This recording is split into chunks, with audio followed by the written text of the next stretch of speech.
siap. Ya, baik. Siap. Baik, teman-teman, sahabat-sahabat marketer yang dimuliakan Allah Subhanahu wa taala, sekarang kita masuk sesi inti sebenarnya ya. Tadi adalah fondasi apa yang harus kita lakukan agar kita di dalam berjualan itu tepat sasaran, jualan yang dibutuhkan konsumen, motivasi kita unlimited gitu ya. Terus kita juga apa namanya? Berprinsip kita harus mengedukasi ya, mengubah mindset konsumen ya. Nah, sekarang kita anggaplah sudah memiliki banyak konsumen, database ya, dan dia sudah mau datang survei ke lokasi kita. Ya, atau mungkin sudah punya database, belum mau survei ceritanya, tapi baru nanya-nanya lah gitu ya, baru udah lihat iklan kita dan dia baru nanya-nanya. Nah ini yang menjadi PR kita. Selanjutnya kita harus ngapain gitu kan ya. Nah yang harus kita lakukan saat ini adalah melakukan yang namanya prinsip closing, ya, yaitu membangun membangun prinsip-prinsip ini ya untuk mempengaruhi agar kita mudah closing unit rumah harga miliaran. Nah, ternyata prinsip-prinsip ini sangat teruji ya. Karena apa? Yang seperti saya katakan tadi, ini kelihatan ya semua materinya, teman-teman ya. Ini ada 47, tadi ada 80 ya. Berarti pada keluar sholat tadi 30 orang. Silahkan untuk kita reminder dulu teman-teman yang lainnya agar segera bergabung kembali karena materinya ini sangat penting sekali. Nah, kemungkinan ini nggak sampai habis ya, mohon maaf kalau nggak sampai habis atau saya percepat. Ada yang saya dalemin, satu prinsip, dua prinsip. Ada yang saya agak percepat ya karena tidak bisa didalemin karena waktu yang sangat mepet. Kita cuma punya waktu 1 jam saja untuk membahas ini. Sementara saya biasanya membahas ini 6 jam. Ya, 3 jam latihan, 3 jam menjelaskan materinya. Oleh karenanya, materi ini saya jelasin secara padat, singkat, tuntas. Ada prinsip, 1-2 prinsip yang saya dalami, ada yang tidak saya dalemin ya. Jadi nanti ini akan kita benar-benar dalamin di kelas offline ya. Itu ada nanti disampaikan oleh Mas Habib, nanti akan menyampaikan ada acara yang memang kita kemas 3 hari 2 malam ya, untuk kita mendalami prinsip closing ini. Nah, ini salah satu saja, nanti ada juga bagaimana mendatangkan leads yang banyak ya, melalui prinsip-prinsip closing ini. Ya, yang pertama yang harus kita pahami bahwa kita untuk sukses di era saat ini, kita perlu menguasai satu kemampuan, yaitu kemampuan mempengaruhi orang lain ya teman-teman. Kita harus mampu menjadi orang yang bisa mempengaruhi orang lain. Kenapa? Karena kemampuan mempengaruhi orang yang biasa disebut kemampuan persuasi ini dapat dilakukan melalui komunikasi verbal maupun non-verbal ya. Yang itu kalau kita kuasai, maka kita akan mampu menjual ya tanpa merasa dijualin kan gitu. Dalam kamus, persuasi didefinisikan dengan kemampuan membujuk ya, dengan bujukan. Kemampuan membujuk orang lain untuk membeli tanpa harus dibujuk. Nah, gitu ya. Nah, ini adalah definisi-definisi mempengaruhi orang lain. Dan ternyata teman-teman, setelah diteliti, ternyata 88% perilaku manusia itu tidak dikendalikan oleh pikiran sadar. 88% perilaku manusia dikendalikan oleh pikiran bawah sadarnya, ya, atau biasa kita sebut dengan unconscious mind-nya, ya. Kalau di laptop itu ini memori internal, ya, 88% mengaruhi oleh memori internal, bukan memori RAM-nya, ya. Nah, ini adalah apa namanya, pengetahuan atau mungkin penelitian yang harus kita pahami, ya. Oleh karenanya, memahami 7 prinsip closing ini akan memudahkan kita dalam melakukan persuasi, ya, verbal maupun non-verbal. Maka setelah kita mempelajari 7 prinsip ini, maka kita akan mampu melakukan presentasi penjualan agar calon pelanggan kita bisa sangat yakin untuk membeli, ya. Anda juga akan mampu merancang iklan. Nah, kita akan mampu merancang iklan yang membuat calon pelanggan kita nggak bisa tidur, ya, karena tidak bisa tidak membeli secepat mungkin, maka dia akan rugi, gitu, ya. Masya Allah. Nah, yang pertama, prinsip pertama, ada 7 prinsip yang harus kita pahami. Yang pertama adalah prinsip identification, ya. Kita selalu pada prinsipnya, ya, manusia itu selalu ingin identik dengan tipe orang tertentu dan kelompok tertentu, ya. Jadi identitasnya ada, ya. Pasti setiap manusia itu memiliki identitas, gitu, ya. Ya, mungkin kita dengarnya kartu identitas, ya. Kartu identitas itu kan adalah bagian dari identitas, ya. Kenapa? Karena pasti setiap orang itu punya yang namanya tempat lahir, punya namanya kebiasaan masa kecil, gitu kan. Punya kesenangan, hobi, komunitas tempat dia berkumpul, ya. Dia punya sahabat-sahabat yang dia senengin, ya, dan itu adalah bagian dari identitas dia, di mana orang tersebut akan senang jika dikelompokkan ke dalam kelompok-kelompok yang dia inginkan, gitu, ya. Orang itu kadang lebih dekat dengan teman yang sehobi daripada saudara kandung sendiri, kan gitu, biasanya kan gitu, ya. Orang lebih senang jalan sama teman-teman yang sebaya daripada jalan sama adik sendiri, kan gitu. Kenapa? Karena orang itu senang dikelompokkan dengan yang sehobi, yang sevisi, yang apa, ya, yang punya, mungkin ada yang komunitas satu kampung, gitu, ya, dan seterusnya. Nah, dan saat kita dianggap bagian kelompok tersebut, maka kita pun berperilaku mirip dengan mereka, ya. Nah, kita akan berperilaku mirip dengan mereka. Kenapa? Kita ini adalah manusia yang suka benchmark orang lain, suka ATM, ya, suka ATM, amati tiru modifikasi. Kadang juga ATP, amati tiru plek, gitu, ya.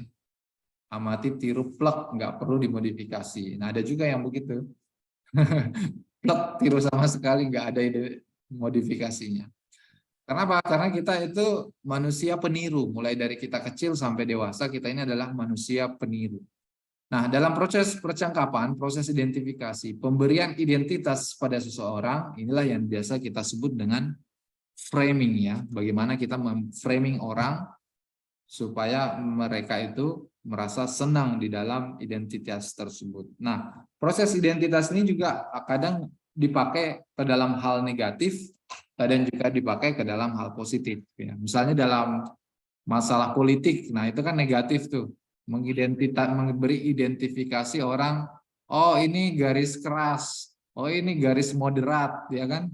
Oh ini garis radikal, oh ini garis teroris, ada juga gitu kan. Nah, itu adalah kan proses identifikasi yang disematkan kepada musuh-musuh daripada apa, ya, orang kapitalis. Nah, tapi juga proses identifikasi ini ada juga yang untuk memecah belah, ya. Ada yang misalnya mengidentifikasi ini apa secara politik gitu ya. Nah, tapi kita nggak bicara politik lah, nah khawatir nanti kemana-mana. Nah, tapi kita sebagai marketer atau marketing nggak penting lah melakukan membahas hal-hal negatif politik seperti itu. Kita tinggalin aja. Yang kita lakukan kan bagaimana mengidentifikasi pelanggan ya, mengidentifikasi konsumen supaya apa? Kita bisa memetakan mereka bahwa mereka ini adalah bagian dari komunitas apa. Mereka ini bagian dari komunitas yang mana. Yang kemudian setelah kita identifikasi, kita nanti akan melakukan proses yang namanya proses membangun hubungan dengan calon konsumen, supaya konsumen itu merasa dekat dengan kita, yang merasa terkoneksi dengan kita. Nah, ini yang harus kita lakukan.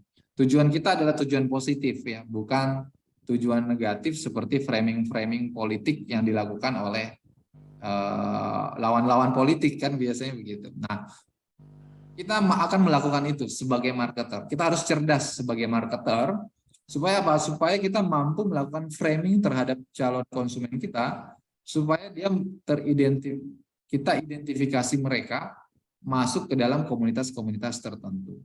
Dan kita pun harus menyesuaikan identitas tersebut.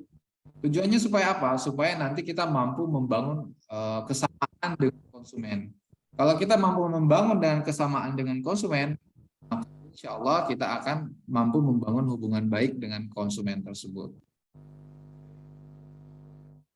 Ya, prinsip identifikasi ini sangat sederhana ya, teman-teman ya. Pada intinya, manusia atau kita itu suka dihubungkan dengan sesuatu yang lebih besar, komunitas yang lebih besar, lebih baik dan lebih indah ya. Komunitas-komunitas yang kalau kita masuk di dalamnya, wah ini gue banget nih gitu ya. Wah ini saya seneng banget nih masuk di komunitas ini. Saya merasa hobi saya tersalurkan, saya merasa nyaman di komunitas ini, saya merasa ada teman dan seterusnya dan seterusnya. Nah, itulah yang dilakukan oleh manusia sekarang ini, apalagi dengan adanya sosial media. Gampang sekali ya mencari komunitas-komunitas di mana hobi-hobi manusia itu bisa disalurkan. Nah, itu ya. Nah, ini bagaimana aplikasinya? Nah, ini yang pertama buat mereka menjadi bagian dari diri kita atau komunitas kita. Idola mereka, role model mereka untuk menguatkan identitas kelompok karena orang suka mengidentifikasi diri mereka dengan idola mereka. Siapa yang mereka idolakan? Setiap manusia itu punya idola ya. Kalau dia spiritualnya bagus, dia punya ustadz yang dia idolakan pastinya. Ustadz Hidayat, Habib Rizik ya kan, atau Ustadz Ja'far atau Habib Kribo dan sebagainya dan lain-lain kan banyak gitu ya. Atau Habib Mudahar mungkin ya hobinya. Nah, anunya idolanya kan bisa seperti itu. Nah, banyak hal yang bisa kita buat setelah kita identifikasi, setelah kita lihat Facebooknya, setelah kita lihat IG-nya, oh ternyata idolanya dia ini nih. Nah, nanti kita manfaatkan idola-idola tersebut untuk menguatkan identitasnya, identitas kelompok yang kita bangun ya. Nah, kemudian ciptakan label ya. Nah, manusia suka diberi label. Labelnya seperti apa? Suka faktorkan bukti sosial, kita secara alamiah mengidentifikasi diri kita dengan kelompok yang lebih besar. Semakin besar kelompoknya, semakin mudah menarik anggota, manfaat berbagai testimoni, statistik, bukti sosial untuk membesarkan kelompok. Komunitas Dewa Selling, wah, ya, komunitas apa? Selling, ada kan komunitasnya Dewa Eka Prayoga, tuh, mantep tuh. Komunitas jualan. Nah, tokonya siapa? Dewa Eka, ya seperti itu. Nah, itu bisa kita melakukan framing-framing seperti itu. Nah, pada intinya teman-teman, secara praktis, silakan teman-teman memframing, melakukan identifikasi dulu terhadap konsumennya. sebelum Bapak Ibu ketemu langsung dengan mereka atau sebelum banyak berkomunikasi dengan mereka. Karena kalau salah komunikasi, salah identifikasi atau bahkan belum diidentifikasi, ucapan-ucapan kita itu bisa berakibat fatal ya. Bisa mengakibatkan komunikasi itu kita itu menjadi terputus dengan konsumen. Oleh karenanya, saran saya sebelum kita berkomunikasi dengan konsumen, kalau bisa minta dulu deh datanya ya. Ibu asalnya dari mana? Boleh nggak kita berteman di Facebook atau IG ya? Kalau sudah berteman, coba cari-cari isi Facebooknya, isi IG-nya seperti apa. Jangan dulu berkomunikasi lebih dalam. Intinya jangan dulu banyak bicara ya. Kita sebagai marketer atau sellers itu jangan banyak bicara kepada konsumen sebelum teman-teman masuk ke dalam identitasnya konsumen tersebut. Bisa berteman dulu di Facebook, berteman dulu di Instagram, tahu asal daerahnya, tahu pekerjaannya, tahu hobinya lebih bagus lagi. Nah, dari situ kita bisa mengidentifikasi aktivitas sehari-hari dia apa, bahasa-bahasa yang dia pakai seperti apa, keluarganya misalnya kayak gimana. Yang tadi ya, yang saya bilang, orang itu prestis, senang dihargai. Yang kedua, dia memikirkan keluarganya. Dan yang ketiga, secara spiritual, dia pasti arah spiritualnya kemana, siapa ustadz yang dia senengin gitu. Nah, jangan sampai kita berbicara tentang FPI kan, tahu-tahu dia senangnya jamaah tablik ya. Kita berbicara tentang apa ya? Tentang Nahdlatul Ulama. Oh, dia senangnya malah Ahlus Sunnah gitu ya. Itu malah bertolak belakang. Kita ngomongin agama malah berantem sama konsumen kita gitu. Akhirnya apa? Gagal gitu ya. Karena merasa tidak nyaman dengan kita duluan. Nah, walaupun kita sendiri sebagai marketer mungkin adalah misalnya kita ini orang jamaah tabligh, tetapi konsumen kita ini orang sunnah gitu. Maka yang harus kita lakukan jangan memaksakan kesenangan spiritual kita, tetapi kita harus melihat dari sudut pandang konsumen tersebut. Oh, dia senangnya sunnah. Sunnah itu seperti apa sih pembahasan-pembahasannya ya? Pembahasan akidah lebih dalam ya. Nah, ini harus didalemin. Nah, sebelum teman-teman berkomunikasi lebih lanjut dengan konsumen, saran saya teman-teman stop dulu. Cari tahu dulu latar belakangnya ya. Apalagi kalau cuma modal nomor HP. Waduh, ini agak salah dan agak fatal ya. Teman-teman marketer dia cuma mendapatkan modal identitas nomor HP, lalu berkomunikasi lebih dalam, ibarat menerobos hutan, yaitu tidak tahu peta gitu ya. Karena di dalam di balik nomor HP itu ada manusia, dan manusia itu isinya adalah hutan ya. Di mana hutan itu harus ada petanya. Kalau kita masuk ke dalam salah jalan, maka terpental dari hutan kepala dia gitu. Nah, ini yang harus kita lakukan teman-teman. Kita harus benar-benar mengidentifikasi calon konsumen kita. Karena kalau tidak, maka ibarat kita masuk ke dalam hutan, tidak ada peta yang ada di kita, sehingga apa? Kita tersesat atau bahkan terpental atau bahkan hilang dari hutan tersebut ya.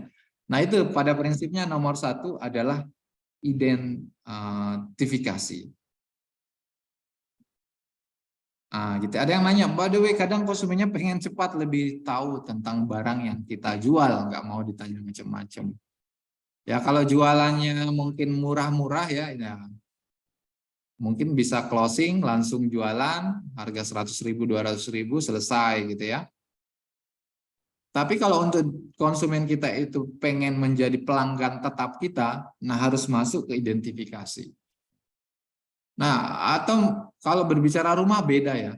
Kalau rumah itu, dia mau beli rumah yang itu dia akan tinggalin seumur hidup.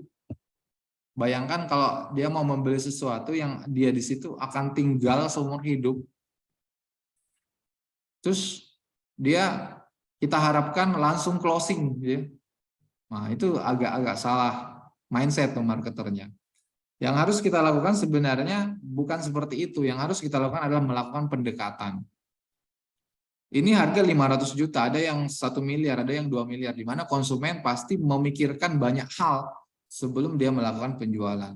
Pengalaman saya dalam melakukan penjualan, jarang-jarang konsumen datang, lalu kemudian dia langsung memutuskan beli saat itu juga. Biasanya datang kedua kalinya, baru dia melakukan keputusan untuk membeli.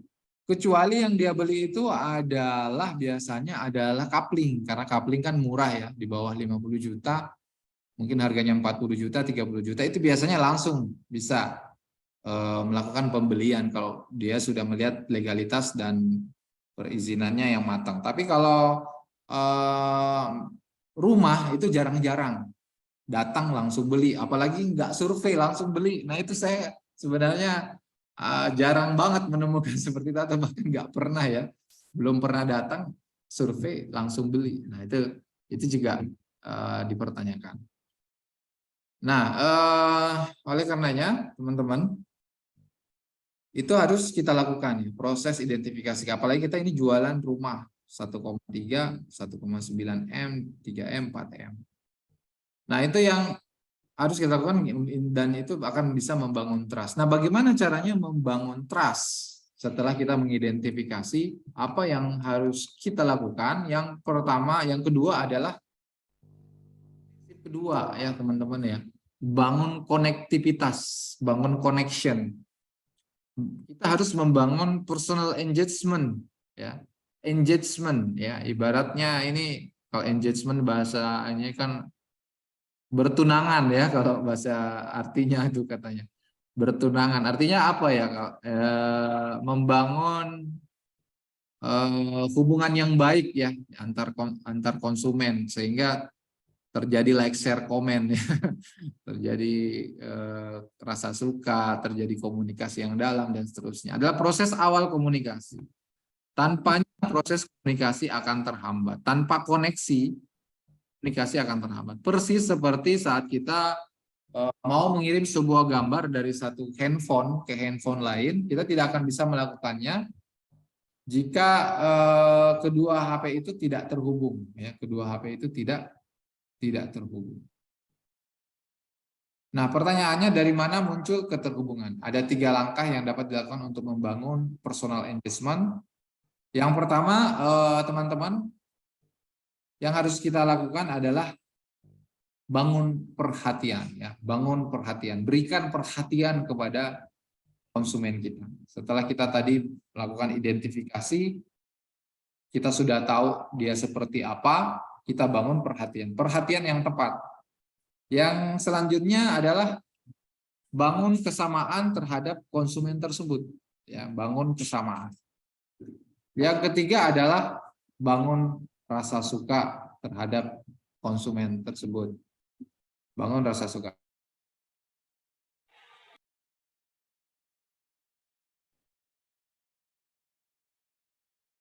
Ya, maaf teman-teman, terputus sedikit.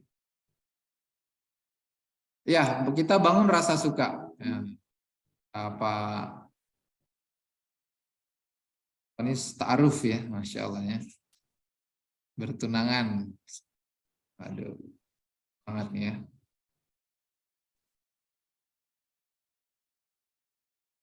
Mari kita bahas satu persatu ya, Bapak Ibu ya. Siap. Yang ya, perhatian ya. Yang pertama adalah perhatian. Hari ini perhatian adalah hal yang sangat mahal ya, Bapak Ibu. Ini harus dipahami. Saat ini atensi itu adalah bahan yang sangat mahal. Karena ternyata saat ini orang-orang banyak terputus dengan lingkungannya, dengan gadgetnya. Ya, mereka banyak terhubung dengan gadget. Maka ketika Anda mulai memberikan perhatian, atensi, maka Anda akan mendapatkan atensi khusus dari mereka. Maka orang tersebut akan merasa, wah, orang ini perhatian banget sama aku nih. Ya. Wah, sehingga apa? Pada saat dia nelpon langsung diangkat. Pada saat dia WA kita prioritaskan. Ya, karena kita sangat jarang mendapatkan perhatian dari lingkungan kita, bahkan keluarga kita. Tapi ketika kita mendapatkan perhatian dari teman kita atau marketer, misalnya saya yang konsumen ya, saya mendapatkan perhatian khusus dari marketer, apalagi dia tahu hobi saya, tahu komunitas saya gitu kan.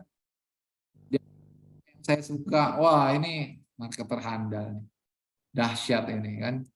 Nah, di sini ada banyak teman-teman yang saya tahu sering melakukan seperti itu. Nah, Allah closing banyak. Dan ada beberapa teman saya itu sudah melakukan kayak gitu. Dan Masya Allah bisnisnya semakin mantap gitu ya. Karena apa? Karena dia puaskan konsumennya, ya, perhatian terus sehingga konsumennya mau sesuatu ingat orang itu, gitu ya. Mau apapun yang dia cari, kadang marketernya nggak jualan yang dia butuhkan, dia tanya, kamu punya ini nggak gitu. Oh bisa saya usahakan, nah gitu kan, sehingga dia punya pelanggan apa ya, punya rasa trust kepada orang tersebut karena sering memberi perhatian. Satu jurus aja kasih perhatian udah selesai sebenarnya marketer itu. Nah, jadi teman-teman, prinsipnya berikan perhatian pada orang yang Anda ajak bicara, maka mereka akan merasa dihargai dan akan mengembalikan perhatiannya pada Anda. Pada saat itu terjadi, maka akan terjadi koneksi. Hubungan akan muncul dan mereka akan terhubung dengan Anda pula. Jadi konsumen Anda akan menjadi konsumen yang lokal, konsumen yang selalu mengingat Anda, gitu ya, bukan mengingat karena Anda punya hutang ya.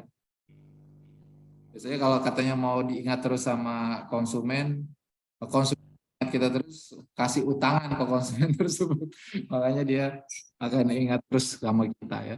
Kita yang pinjam uangnya, kebalik ya, kita pinjam uangnya maka konsumen tersebut akan ingat terus sama kita ya. Itu yang terjadi. Tapi kita berbicara positif. Perhatian itu salah satu bentuk memberikan sesuatu, tapi bukan dalam bentuk uang, tapi dalam bentuk atensi ya, bentuk perhatian. Nah, maka orang itu akan terus mengingat kita. Neil Goldman ya, seorang penulis buku yang luar biasa, dan itu bukunya Sold Out selalu ya. Mungkin teman-teman ke Gramedia, bukunya itu salah satu buku yang paling lama ada di rak buku di Gramedia. Itu bukunya Daniel Goleman yang Nah, Daniel Goleman menuliskan ini quote yang terpenting bagi dia, bahwa kemampuan memberikan perhatian pada orang lain adalah salah satu keterampilan terpenting ya. Nah, ini salah satu keterampilan terpenting untuk sukses di abad ini ya. Karena sekarang ini orang sudah kehilangan perhatian ya. Jangankan orang lain, anak-anak kehilangan perhatian dari bapaknya ya. Anak-anak aja sudah kehilangan perhatian dari bapaknya saking sibuknya ya, saking sibuknya bekerja, saking sibuknya lihat gadget dan sebagainya. Bahkan bapaknya juga yang mau memperhatikan anaknya tidak diperhatikan anak-anaknya karena anak-anaknya juga senang main gadget. Gitu. Nah, maka belajar memberikan perhatian pada satu orang, satu waktu, kita hadir utuh di depan orang lain, maka teman akan terhubung dengan mereka dan mereka terhubung dengan Anda. Jadi ibarat punya konektivitas, punya engagement ya. Tapi ini jangan dipakai untuk mencari calon istri yang lain ya Pak, katanya ya. Apa namanya? Untuk ta'arufan lagi bukan ya. Ini untuk mencari konsumen ya. Tapi akan untuk itu juga ya. Saat keterhubungan terjadi, mereka akan mempercayai diri Anda dan lebih mudah menerima pendapat kita. Ini yang terjadi. Yang selanjutnya adalah bagaimana agar kita punya konektivitas kepada konsumen kita, yaitu kesamaan ya. Jam berapa ya teman-teman ya? Oh, 16.48. Kita 17.00, habis itu kita akan diskusi dan tanya jawab. 20 menit lah ya. Sampai 17:10 aja. Yang selanjutnya seorang marketer harus bangun adalah membangun kesamaan ya. Kita tanpa sadar berusaha mencari kesamaan dengan orang lain. Dari komunitasnya, ngumpul bersama orang-orang yang punya sepemikiran yang sama, visi yang sama, misi yang sama, dan nilai-nilai yang sama. Orang akan cari dan dia akan ngumpul dan ngajak ngumpul ya. Karena apa? Kita merasa aman dan nyaman dengan orang-orang yang mirip dengan diri kita. Rasa kesamaan, sepemahaman, satu misi, satu value. Nah, maka apalagi satu program, satu target, masya lebih dahsyat lagi kan. Maka akan menimbulkan rasa aman dan nyaman, dan rasa aman dan nyaman menumbuhkan rasa keterhubungan ya teman-teman. Oke. Panjang kali lebar ini.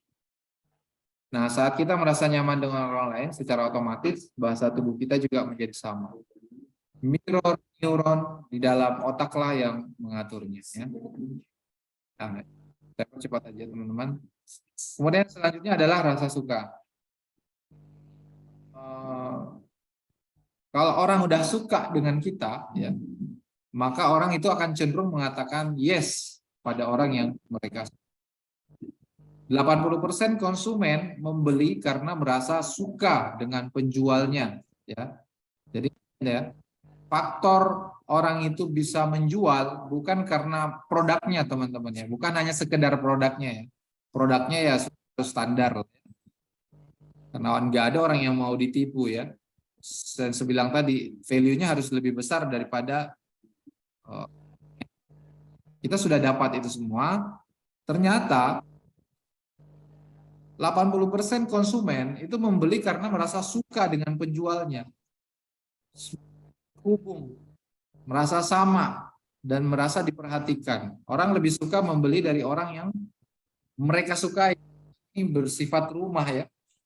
Orang yang mirip dengan mereka dari teman dan dari orang-orang yang mereka kenal dan dihargai. Karena ini rumah harganya juga ratusan juta bahkan miliar. Mereka akan sangat berhati-hati siapa yang menjual, di komunitas apa dia akan nanti kemudian bergaul dan bertetangga. Mereka akan memperhatikan itu semua. Nah, lalu bagaimana memunculkan rasa suka? Sederhana, rasa suka ini dapat muncul dari berbagai sebab. Satu, kemiripan. Ya, orang suka kalau mirip dengan kita. Lebih tinggi kalau ada kemiripan. Kedua, rasa senyum. Ya, senyum memecah kebukuan. Ya, lebih banyak senyum lebih bagus. Ya. Orang kadang sulit untuk membalas tidak senyum. Karena senyum itu ibarat memberikan hadiah. Kalau tidak dikasih hadiah, balik nggak enak kan? Dikasih senyum, nggak ngasih senyum, wah nggak enak. Nah, tapi ada juga orang kita kasih senyum, dia nggak ngasih senyum. Nah, tapi intinya kita kalau dia nggak ngasih senyum, kemungkinan orang itu lagi ada masalah gitu ya. Mungkin lagi banyak utang, mungkin lagi ditagih orang, atau mungkin lagi habis ditipu orang, kan begitu. Tapi kalau orang normal biasanya diajak senyum, maka dia akan senyum. Kemudian humor ya, perlu ada humor. Humor itu memunculkan hormon endorfin. Bagus kalau kita ada kemampuan humor. Jadi tidak monoton ya. Kemudian yang keempat, pujian yang tulus. Orang senang dipuji atas penampilannya, dipuji atas usahanya, dipuji atas prestasinya. Sekali lagi, sama seperti humor, jangan berlebihan. Jangan juga puji terus ya, bahaya.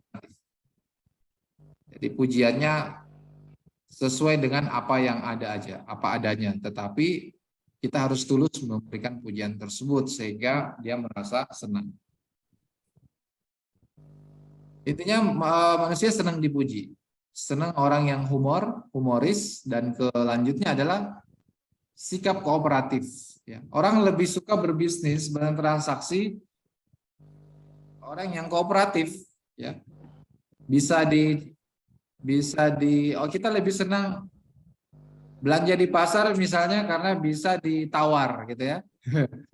Dibandingkan belanja di tempat toko-toko yang tidak bisa ditawar. Padahal harganya kalau setelah ditawar harganya sama dengan toko yang tidak bisa ditawar gitu ya. Dinaikin harganya sedikit ditawar ya sama harganya. Kenapa orang lebih senang yang bisa ditawar? Karena merasa orang itu senang bertransaksi yang kooperatif gitu ya. Fleksibel, nggak ribet, nggak kaku. Nah, makanya kita di IP Lane ini nggak kaku-kaku banget ya. Ya pengennya hadiahnya diganti ya mangga, modelnya penting senilai.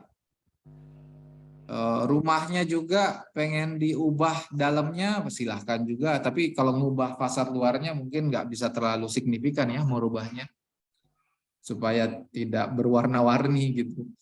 Tapi kalau ingin diubah bentuknya ya mangga silahkan bisa, oh ya interior misalnya.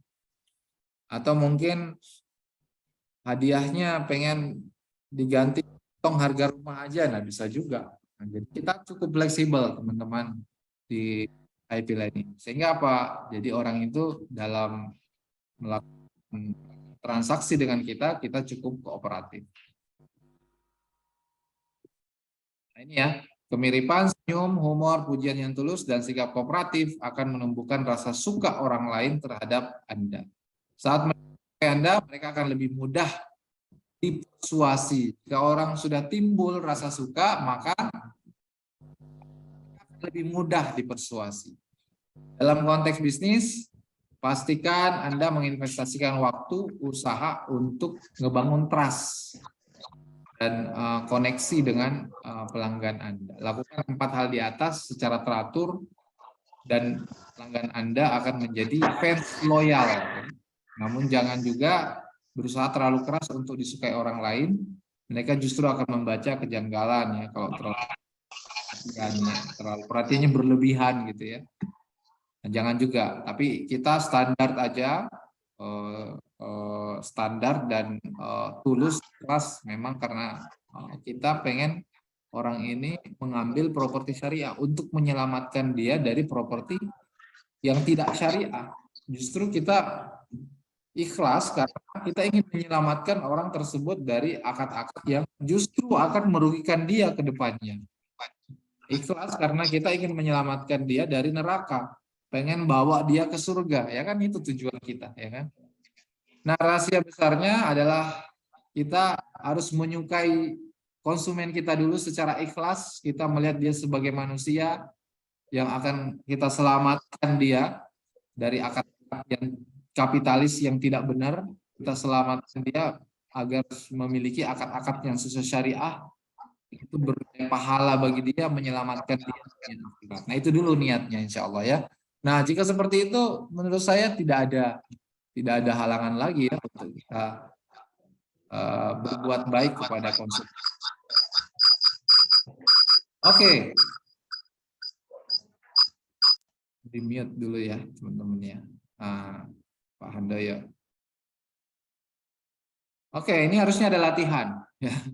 Saya kalau di kelas latihannya bisa setengah jam, 1 jam supaya tidak cuma dengerin, karena kalau cuma dengerin itu yang nyangkut cuma 10%. Habis acara ini nih, saya yakin teman-teman akan sibuk dan akan lupa lagi dengan materinya kalau tidak latihan. Baik, yang ketiga adalah reciprocity, ya, timbal balik. Sebagaimana manusia, kita memiliki kecenderungan untuk membalas budi, membayar utang, memperlakukan orang lain sebagaimana mereka memperlakukan kita. Ide timbal balik ini membuat kita merasa berutang, nggak enakan saat seseorang memberikan sesuatu kepada kita secara cuma-cuma. Kita merasa tidak nyaman berutang budi kepada orang lain ya. Nah itu, jadi teman-teman ada prinsip reciprocity namanya, timbal balik. Yang ini biasanya sudah menjadi apa ya? Sudah menjadi kebiasaan orang Indonesia ya. Kalau dikasih kue tetangganya, balik tuh piring ada kue lagi kan. Dikasih sesuatu, balik lagi dapat sesuatu. Ya sih begitu, reciprocity, timbal balik. Karena kadang orang Indonesia itu ke gitu ya, nggak nyaman kalau kita merasa berutang budi, kita merasa pengen ngebalas kebaikan orang tersebut. Gimana ya cara saya ngebalas yang orang baik ini tadi udah pernah pinjemin saya duit misalnya kan. Kedua udah pernah sering ngasih saya hadiah dan sebagainya misalnya. Pernah menyelamatkan, apalagi kalau pernah menyelamatkan hidup orang tersebut, waduh, nggak akan diingat terus tuh seumur hidupnya kan. Nah, oleh karenanya ini adalah prinsip yang sangat penting, yaitu kita hidup di dunia reciprocity. Nah, secara psikologis ya teman-teman, seseorang tidak nyaman berutang budi kepada orang lain. Nah, apalagi kalau kita merasa misalnya ya, ingin memberikan kebaikan kepada orang tersebut, niatnya karena memang dia ingin menyelamatkan mereka, karena mereka muslim, karena ingin agar mereka itu selamat dunia akhirat. Nah, itu lebih ikhlas lagi kita ya, memberikan hadiah kebaikan kepada orang tersebut. Nah, ini adalah dunia sebab akibat. Ingin disukai orang lain, sukai dulu mereka. Ingin dihargai orang lain, kita harus menghargai dulu mereka. Kita ingin mendengarkan orang lain, dengarkan dulu mereka. Ingin diperhatikan orang lain, perhatikanlah dulu mereka. Nah, kita hidup di dunia namanya kausalitas, dunia sebab akibat namanya ya. Ingin sukses harus ada usaha ya. Ingin dibantu Allah harus ada doa ya gitu kan. Kalau tidak berdoa gimana mau dibantu Allah ya. Kita ingin dibantu Allah nggak pernah meminta kepada Allah. Nah ini nggak ada sebab akibatnya. Jadi kadang ada orang menyepelekan doa. Padahal doa itu sangat penting sekali. Salah satu bagian yang sangat penting dalam Islam. Oke. Nah, yang kita sebut tadi adalah pacing dan leading. Kita ikuti, kita arahkan, kita pacing dulu, lalu kita leading kemudian. Nah, pacing saya sebutnya namanya pacing dahulu, leading kemudian. Nah, ya. Kita dahulu berenang ke tepian. Tapi ini kita ganti pacing dahulu, baru kita leading kemudian. Nah, kebanyakan marketer kesalahannya dia leading terus, sehingga apa? Konsumennya nggak mau di leading kan, karena belum di pacing. Ibaratnya kita ikutin dulu apa kemauan konsumen, kita kasih dulu yes kepada dia ya. Dia pengennya apa, kita kasih yes ya. Atau kita tanya, oh ternyata ibu senengnya rumah yang tingkat ya. Oh yes, satu kali yes. Oh ibu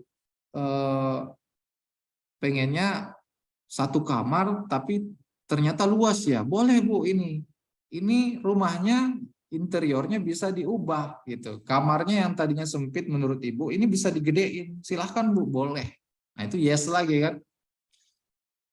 Gitu. Terus apalagi tambahin yesnya terus. Ya. Oh, Ibu pengen rumah yang tamannya luas ya, Bu. Oh, kita ada, Bu, ini tanah yang lebih luas yang kalau Ibu tinggal di sini tamannya Ibu di belakang bisa lebih luas. Nah, itu yes. Terus apalagi ini ada promo-promo khusus Ibu gitu ya. Ini promonya hanya berlaku dalam bulan ini. Promo khusus itu potongan senilai 30 atau 40 juta misalnya ya. Nah, itu yes lagi. Ini ada hadiah Bu. Untuk Ibu yang beli pada bulan ini saja terbatas 10 unit. Hadiahnya berupa 1 unit mobil. Ibu senangnya mobil apa ya Bu ya? Oh saya senangnya mobil HR-V Mas gitu kan. Oh HR-V sekarang begini-gini ya. Dia omongin dia suka mobil HR-V ya udah. Atau senangnya BR-V ya kasih tahu ke kita ke manajemen. Pak, ini konsumennya senangnya mobil HR-V, bisa nggak diganti mobil HR-V? Lah saya hitung-hitung dulu kan misalnya. Boleh ya misalnya. Oh Pak, ini senangnya pengennya mobil yang lebih Yang lain nih, dia senangnya mereknya apa namanya? Mobil misalnya ya ada Jimmy ya. Jimmy yang sekarang itu kan lebih menarik ya, harganya sekitar 350 juta kalau nggak salah mobil Jimmy, tapi dia inden 2 tahun ya. Tapi banyak yang hobi mobil itu tuh. Wah, boleh tuh kalau ada yang mau mobil itu, dia seneng, Pak. Ini ada hadiahnya Pak berupa mobil. Bapak mau senengnya mobil apa ya? Kalau saya lihat Bapak senengnya mobil-mobil klasik gitu. Boleh nggak Pak kalau hadiahnya kita kasih mobil Jimmy? Wes. Oh gitu ya, saya dapat mobil Jimmy ya. Wah, langsung dia seneng banget kan. Nah itu ibaratnya kita yeskan dulu di dalam hati dia. Yes, yes, yes, yes. Biasanya nih menurut penelitian, yes ketujuh nggak akan nolak dia. Ya. Nah, yes ketujuh kalau bisa langsung masuk ke side plan. Yes keenam itu di harga ya. Harganya udah cocok, udah mantap. Oh, saya senang Mas dengan cara DP seperti ini diangsur dan sebagainya, atau mau cara DP-nya seperti apa dibicarakan. Dia yes dengan harga, yes ketujuh langsung masuk di side plan. Bapak senangnya di posisi yang mana? Ah, gitu. Atau yes ke-8 lah ya side plan. Bapak senangnya, oh ini Pak, ini bagus nih posisinya, ini hook nih. Ini tinggal 1 unit lagi nih posisi hook. Kalau Bapak nggak ambil sekarang, ini diambil orang lain ini Pak. Gitu. Sayang banget ini Pak, ambil aja yang ini Pak. Yes, gitu ya. Yes, saya ambil itu Mas. Posisi hook gitu ya. Nah itu adalah posisi yes ke-7, yes ke-8. Yang itu dia nggak akan nolak. Langsung dia tanya, berapa nomor rekening Mas? Saya mau booking hari ini. Alhamdulillah booking ya, seperti itu. Jadi itu namanya pacing leading ya teman-teman ya.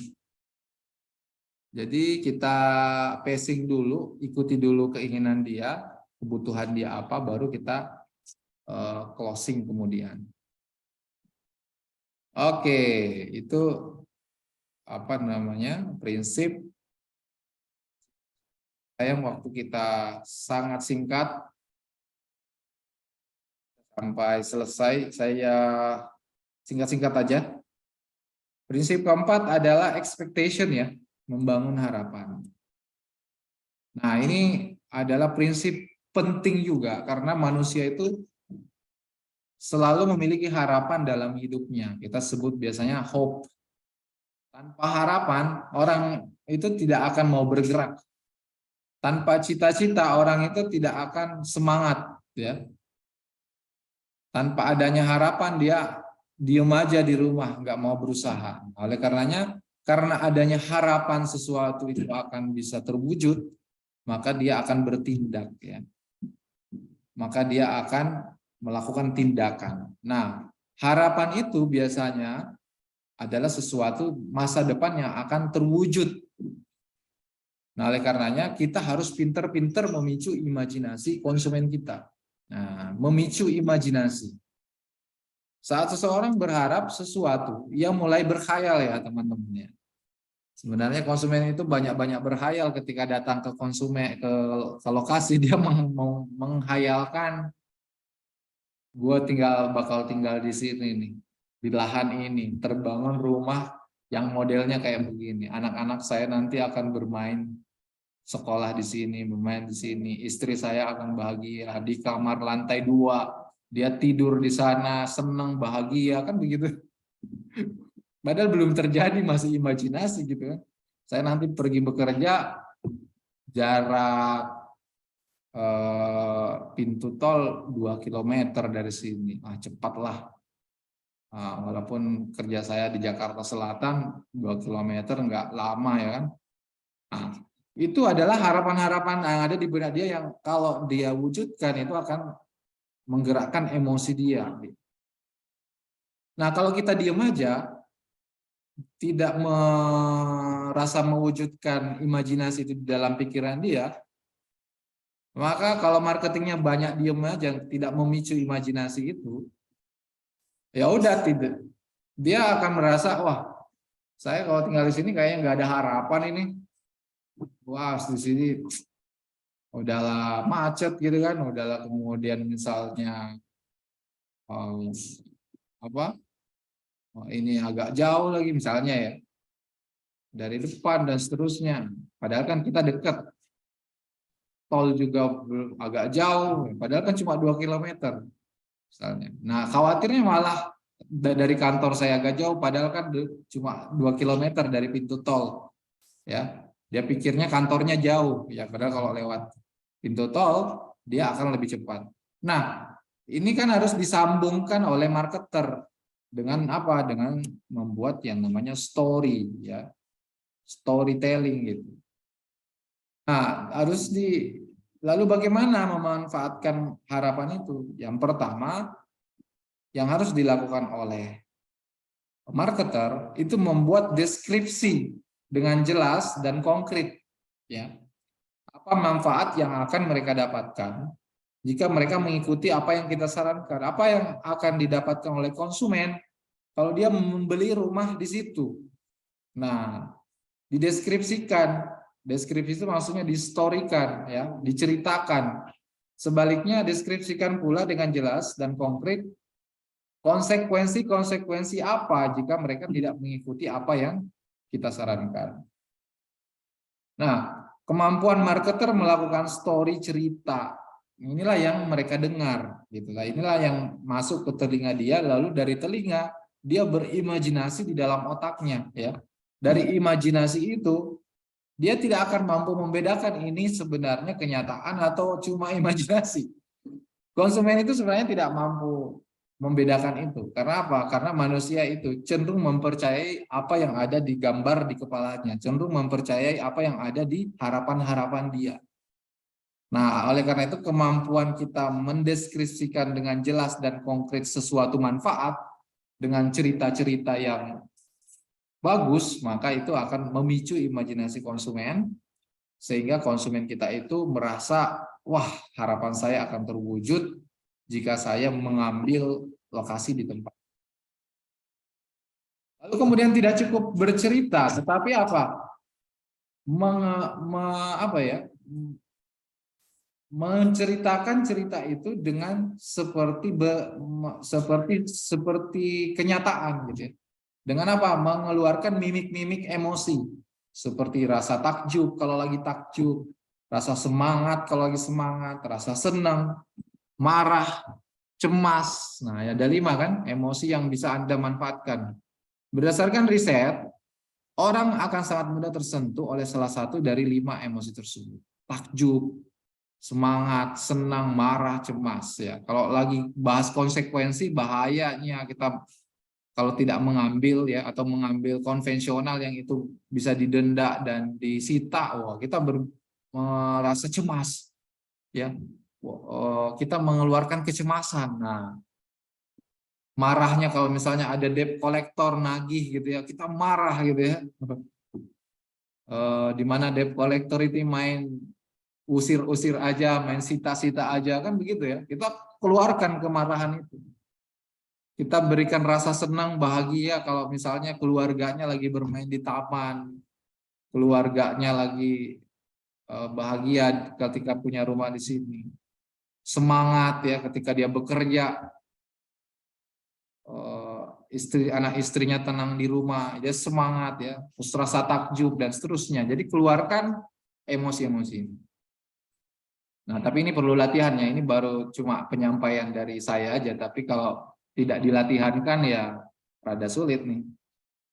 Nah, status di medsos yang memicu rasa takjub, semangat, senang, marah, cemas, apalagi video-video, cenderung lebih banyak di-share dibanding status lainnya.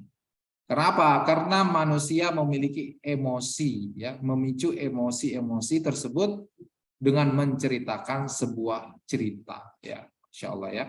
Nah, inilah yang harus kita kemas sebagai seorang marketer. Sehingga apa? Harapan-harapan konsumen kita itu bisa tercapai, ya.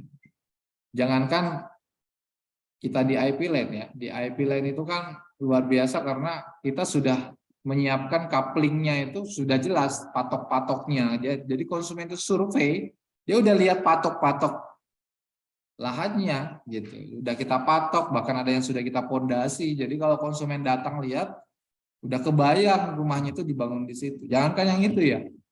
Ada orang yang jualan ya teman-teman ya, nggak ada patok ya, yang jualannya cuma sehamparan sawah, yang jualannya itu sehamparan gunung ya, yang dilihat cuma apa, side plan teman-teman. Ya berarti cuma nunjuk site-nya dari jauh gitu. Oh lokasinya di sana Pak, oh, tunjuk jauh kan, nggak jelas itu posisi lahannya di mana. Itu pun laku itu, habis ya, ludes, sold out. Nah berarti apa? Marketingnya jago ya di dalam memicu emosi konsumen, sehingga apa? Harapan-harapan konsumen itu jadi terpuaskan gitu. Dia membicarakan kelebihan-kelebihan lokasi tersebut. Nah, tapi ingat teman-teman ya, kalau menurut syariat itu agak kurang tepat ya, karena kalau menurut syariat menjual sesuatu itu harus sudah jelas lokasi titiknya, karena kita jual beli lahan coupling, akadnya jual beli, barangnya harus jelas. Makanya kita di properti di apa nih, di IP Land tidak ingin menjual sesuatu yang belum tercoupling atau belum terlihat lahannya. Nah, kita pastikan kita yang kita jual sudah tercoupling dan sudah jelas posisi lahannya. Baik itu. Nah, saya teman-teman kita latihan bagaimana membuat sebuah cerita yang memicu imajinasi konsumen ya. Nah, silakan di breakdown kan, latihankan ya. Agar kita terbiasa bercerita kepada konsumen. Itu prinsip keberapa tadi ya? Prinsip keempat. Nah, prinsip kelima adalah bangun kredibilitas ya, bangun kredibilitas. Ya, manusia memiliki kecenderungan menaati figur otoritas atau orang yang nampak sebagai figur otoritas. Kita menganggap baik dan benar-benar kata-kata yang diungkapkan oleh orang ahli. Ada kecenderungan dalam masyarakat kita ya, bahwa apa yang dikatakan oleh seorang ahli adalah hal yang baik dan benar. Maka kita pun menjadi lebih mudah mengikuti saran yang diberikan oleh seorang ahli. Pesan yang disampaikan oleh orang yang dianggap memiliki otoritas akan lebih mudah diterima dibandingkan dengan pesan yang disampaikan orang selainnya, meskipun pesannya sama. Jadi kita harus menunjukkan otoritas bahwa kita ahli di bidang ini. Kita pernah, kalau di dunia developer properti, kita pernah membangun sebuah bangunan yang jauh lebih dahsyat daripada ini. Bangunan tingkat 4 mah biasa, kita biasa membangun 11 tingkat ya kan. Membangun 20 tingkat ya. Kayak di branding saya masukkan tuh teman-teman yang kerjasama dengan kita, tim kontraktor yang grade-nya grade 6 ya. Di mana grade 6 ini jarang ada orang Indonesia yang punya, kebanyakan orang Cina ya, kontraktor grade 6. Kita masukkan tuh grade 6 bahwa IP Land memiliki divisi kontraktor di mana kontraktornya itu grade 6. Nah, di mana kita sudah pernah membangun yang lebih dahsyat dari rumah-rumah cuma 4 tingkat ya.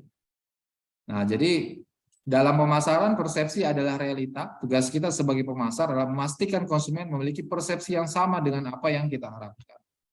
Kita meyakini bahwa kata-kata seorang ahli itu bisa dipercaya. Itu membangun persepsi. Bagaimana Anda membuat kredibel? Penampakan visual juga penting ya. Gelar jabatan, aksesoris dan sebagainya ya. Foto produk, logo, brosur dan sebagainya dibuat lebih bagus.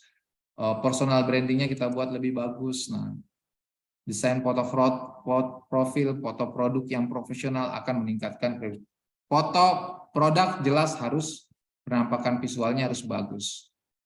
Hasil-hasil di masa lalu, rekam jejak, pastikan kredibilitas Anda tidak ada jejak-jejak negatif. Pastikan kredibilitas Anda semuanya positif, sehingga apa? Itu bisa kita tunjukkan bahwa ini loh kita pernah melakukan hal yang besar ya, dan itu bisa kita tunjukkan. Kualifikasi apa yang Anda miliki yang mendukung merek Anda ya. Apa yang Anda miliki asosiasikan. Kualifikasi sertifikat ADPS, APMI, HIPMI ya, Asalim. Nah, itu ditunjukkan sertifikasi atau kredibilitas tersebut. Ya, ada dukungan testimoni dari ahli. Ya, ini contoh-contoh dukungan riset. Dukungan konsumen, testimoni konsumen. Bukti sosial itu apa? Testimoni konsumen bahwa lokasi kita banyak yang beli, ngantri dan sebagainya, gitu ya. Itu bukti sosial. Nah, sebutkan berapa banyak orang yang sudah menggunakan produk Anda. Gunakan sebanyak mungkin testimoni yang relevan. Dorong pengguna Anda menggunakan sosial media. Ya, konsumen Anda kalau bisa bikin testimoni di maps lokasi, testimoni di sosial media untuk membicarakan produk Anda. Kalau perlu kasih hadiah ya konsumen kita. Publikasi studi kasus yang mendemonstrasikan konsumen kita, ya. Beri label, best selling, number one, fastest growing, most popular, dan lain-lain. Nah, kunci utama kita tunjukkan integritas dan kompetensi. Kita ahli di bidang tersebut, kita punya integritas, konsumen kita puas, ya. Oh, kita sold out dan serah terima bangunan semuanya, tidak ada yang tidak, dan seterusnya dan seterusnya. Ya, intinya kita harus bangun kredibilitas itu. Nah, seperti yang kita contohkan ya, ini kita sertifikasi ISO kita tunjukkan, perizinan grade 6 kita tunjukkan, ya, kasih sertifikasi ya bahwa ini kontraktor kita yang kita pakai membangun gedung-gedung tinggi, ya, Hotel Excelton pernah dia yang bangun Park Regis Menteng yang sekarang lagi dibangun nih Park Regis Menteng. Ya, nah kita tunjukkan bukti sosial ya bahwa sold out, terima bangunan ya. Nah itu. Legal perizinannya kita tunjukkan ya. Legalitasnya, SHM-nya, PT-nya ya kita tunjukkan.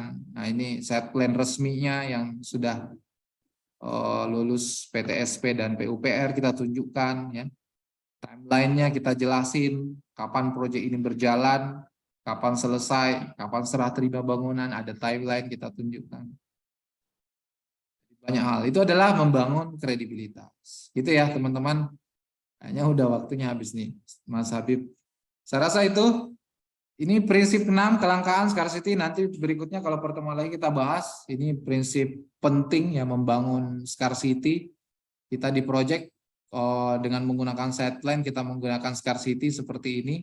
Nanti saya jelasin lah ya kalau ada pertemuan berikutnya. Ini project-project konsultan yang saya jalani, alhamdulillah yang tadinya misalnya 2 tahun nggak penjualan, ada yang 3 tahun, ada yang 5 tahun nggak terjual. Saya pakai konsep scarcity aja nih, alhamdulillah sudah pada ada yang sold out 40%, ada yang sudah sold out 50%. Setelah saya konsultanin udah berjalan sendiri. Ya, yang tadinya dia nggak pakai side plan, sekarang kita pakai side plan. Terus saya bilang ini tutup semuanya, buka saja 5 dan 5 ini adalah promo. Sehingga apa? Promo terbatas sehingga kesannya ini terbatas dan langka. Jadi setelah laku 5 baru buka lagi 5 unit berikutnya. Itu kita lakukan. Nah, ini saya suruh minta nih, ini KGI ya. Ini saya minta seluruh sertifikat dikeluarin, pasang di kantor pemasaran, saya bilang gitu ya. Pasang Pak, pokoknya beli apa aja taruh sertifikatnya. Akhirnya apa? Konsumen trust yang tadinya nggak laku sama sekali akhirnya laku, terjual. Alhamdulillah kan. Nah, sekarang bisa dilihat tuh KGI, The Land, ada beberapa yang kemarin saya konsultanin, alhamdulillah sold out dan sekarang sudah mandiri mereka. Gitu ya teman-teman. Nah ini penjualan-penjualan kita. Baik, itu terus repetition. Nah repetition ini nanti kita bahas ya, ini penting. Jadi pada intinya 7 prinsip closing. Identification, connection, reciprocity, expectation, credibility, scarcity, dan repetition. Nah ketika kita mampu, intinya fokus 7 ini aja dulu deh. Saya total ada prinsip ini sekitar 12 apa 15 ya, saya lupa. Ada 15 prinsip. Pakai 7 aja dan fokus itu sudah bisa menyebabkan closing bertubi-tubi teman-teman ya. Insya Allah kita fokus dan jangan cuma tahu, paham tapi diterapkan ya dan dilakukan. Nah kalau bisa memang banyak latihan. Nah, saya kira itu mungkin yang bisa saya sampaikan. Setelah itu ini ada juga yang namanya teknik closing ya. Ini baru prinsip. ada yang namanya teknik closing. Ini juga harus banyak latihan, teman-teman. Bagaimana marketer kita, dia harus punya struktur dalam menjelaskan. Tidak langsung ujuk-ujuk kasih price list, tidak langsung ujuk-ujuk kasih tahu bagaimana cara beli, tidak langsung ujuk-ujuk kasih brosur. Tapi ada proses tahapan yang dimana kalau dia menjelaskan itu semua, maka konsumen akan lebih semangat, lebih trust, dan tingkat konversinya jauh lebih tinggi. Tapi ini juga 2 jam, 2 sesi khusus. Nanti kita akan bahas di pertemuan-pertemuan berikutnya ya, atau pertemuan offline nanti. Baik, saya kira itu mungkin teman-teman yang bisa saya bahas. Saya kembalikan kepada Mas Habib. Mangga, Mas Habib. Oke, terima kasih banget. Masya Allah, ilmunya keren-keren banget nih Ustadz Ihsan. Teman-teman setuju nggak sih bahwa ilmunya ini memang possible banget dan gampang banget buat kita aplikasikan untuk kita jual rumah-rumah mahal gitu ya. Yang setuju boleh dong tulis di komentar, saya setuju, terima kasih Ustadz Ihsan gitu.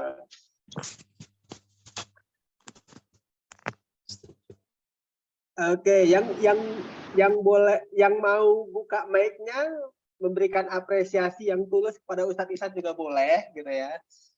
Kita saat ini sudah jam 5:25, tapi kita nggak apa-apa, kita perpanjang sedikit sampai menjelang jam 6 nggak apa-apa ya Ustadz Ihsan. Untuk tanya jawab, kita buka tanya jawab, mungkin 5-7 orang tanya jawab. Gitu. Siap Ustadz Ihsan ya? Siap. Salah. Masya Allah. Gitu. Selama sebelum maghrib. Sebelum maghrib, untuk sebelum maghrib. Oke, teman-teman yang berbahagia, ada 50 orang sampai sore ini yang masih bertahan. Ini sangat luar biasa sekali. Terima kasih banget buat Ustadz Ihsan, buat teman-teman juga yang masih bertahan sampai sore ini, mendapatkan ilmu yang luar biasa ini gitu ya. Ustadz Ihsan, mohon maaf, yang OTG Dream Team tolong dikasih akses buat share screen. Oh, OTG Dream, oke. Oke. Terima kasih banyak teman-teman. Saya sebelum masuk ke sesi tanya jawab, saya mau share sesuatu buat teman-teman. Ini share hadiah ya. Ini hadiah dari saya buat teman-teman karena teman-teman mampu, teman-teman masih stay bersama kita sampai sore ini. Teman-teman selama ini kalau jual rumah mahal, jual rumah lah ya, nggak usah rumah mahal, rumah yang harga 500 juta ke atas itu punya kesulitan nggak sih? Pengen nggak sih dalam 1 bulan itu teman-teman itu bisa jual rumah itu 4 unit, 5 unit dalam sebulan? Oh, pengen banget Pak. Oke. Teman-teman, saya punya rahasia yang saya, Ustadz Ihsan dan Ustadz Tasrif formulakan buat teman-teman. Ya. Oke. Masuk ya.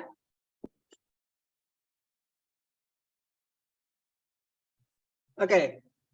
Teman-teman, saya mau berikan rahasia yang ilmu yang diformulasikan oleh Ustadz Ihsan, ilmu yang diformulasikan oleh Ustadz Tasrif, dan ada satu rahasia yang saya tidak akan buka di sini, tapi hanya dibuka nanti di saat kelas offline.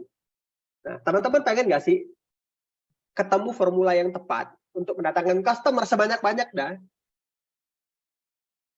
dan memiliki potensi closing yang signifikan dan konsisten? Yang mau boleh dong, saya mau, atau tulis di kolom chat, saya mau.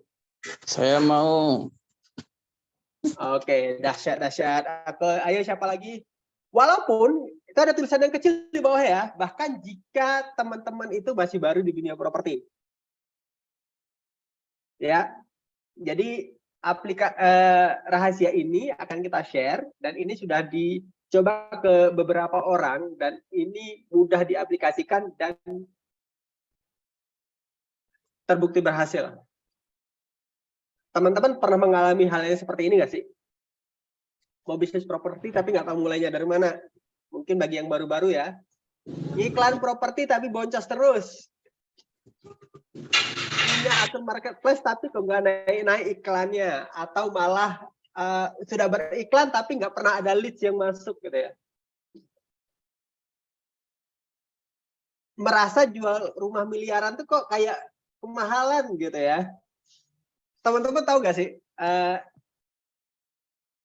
Kita di acara ini itu ada orang yang jual rumah Golden Raya. Itu tadi di-share berapa harganya? 2,4 miliar.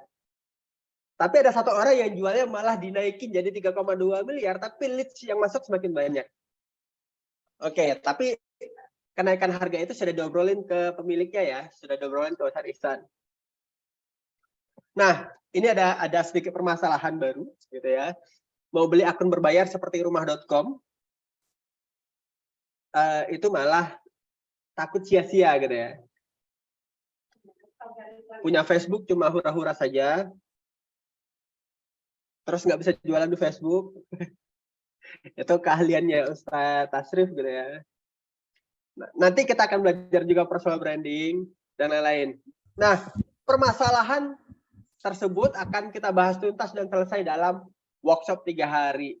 Nah, kita sebutkan apa? Kita sebut sebagai Become a Property Marketing Expert. Ayo teman-teman yang pengen menjadi marketing property expert, boleh dong tulis di kolom chat atau boleh dong buka mic-nya dan katakan saya. Yang pengen jadi property marketing expert, boleh dong katakan saya. Oh ya. Ayo dong, siapa lagi? Gitu. Saya Kak. Oke. Teman-teman, ini foto, ada foto orang dengan jas rapi dan sambil minum kopi gitu ya. Itu bukan sekedar foto random yang kita pilih, bukan. Tapi foto ini tuh ada filosofinya. Jadi kalau mau rezeki itu banyak, itu harus sering-sering silaturahmi atau sering-sering ngopi kalau kata anak Jaksel gitu ya. Oke, tujuan kita adalah memberikan bisnis Anda menuju ke level yang berikutnya. Jadi bukan hanya sekedar teman-teman datang ke workshop, selesai workshop, enggak begitu. Jadi kita selama 3 hari akan kupas tuntas kesuksesan seorang marketing properti.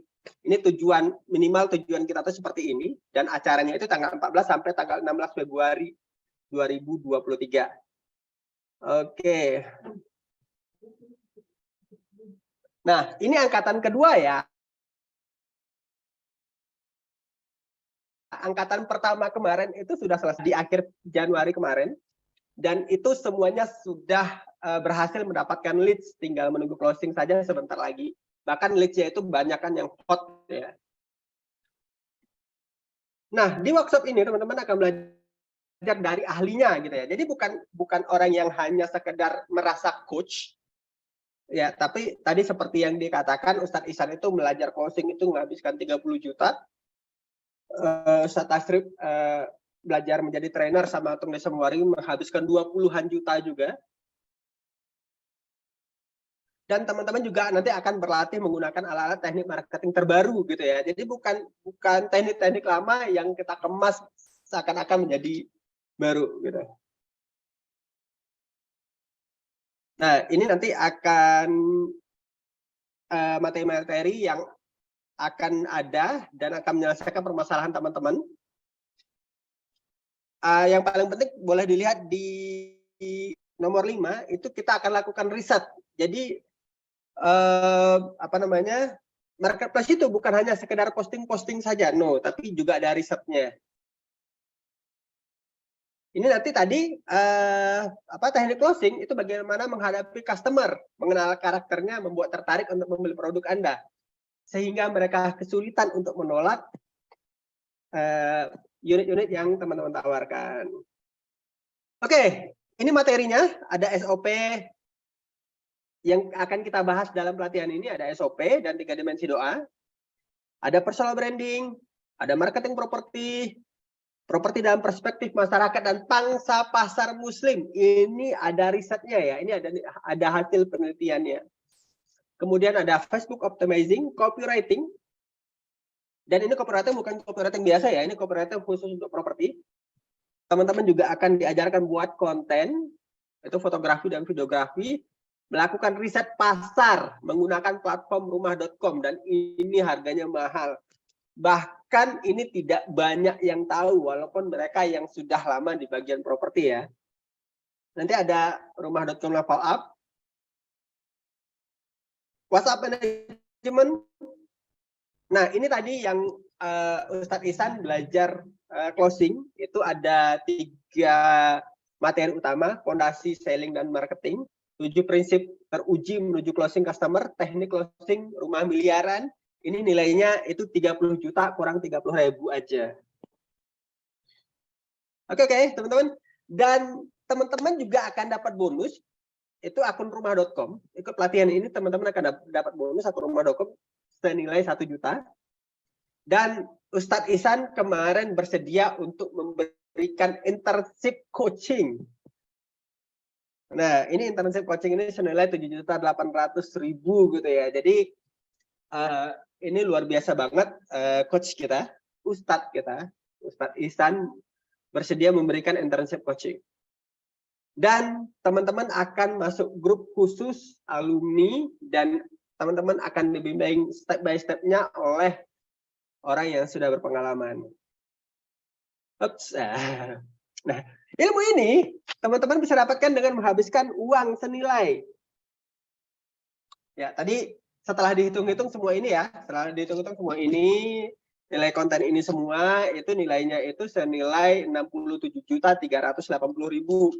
Tapi kalau teman-teman menghabiskan ini, teman-teman akan menghabiskan uang, juga akan menghabiskan waktu untuk mempelajari semua ini.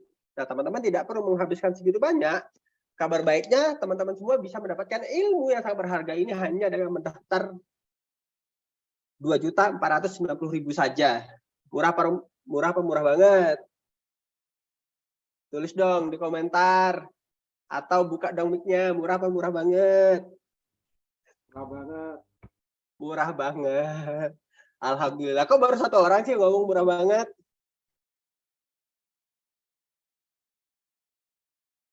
Ayo dong, tulis di kolom chat, murah banget gitu ya. Alhamdulillah lumayan dari Bu Rosita ya.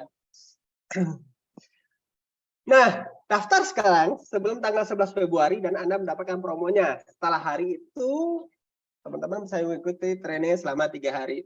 Faisal, mantap. Ya, siap. Nah, teman-teman yang mengikuti training ini akan dapat freelance 3 kali, free coffee break 6 kali, dan free snack 6 kali gitu ya. Mbak Rima ada di Zoom? Halo Mbak Rima. Oke, mungkin belum ini ya. Tadi saya udah minta untuk masuk. Nah, siapakah yang akan mengisi materi? Tadi ada Ustadz Tasrif ya. Ada Ustadz Tasrif, teman-teman sudah lihat sendiri Ustadz Tasrif. Beliau adalah marketing property expert trainer, manajer best property, dan pemimpin Masjid Golden Raya Al Ihsan. Wah, fotonya agak hilang nih. Sebenarnya ini ada video sambutan dari Ustadz Tasrif ya. Tapi karena agak sedikit bermasalah. Nah, kemudian ada Ustadz Ihsan gitu ya. Nah, ini foto gantengnya Ustadz Ihsan, Masya Allah gitu ya. Nah, satu lagi, ini yang paling penting.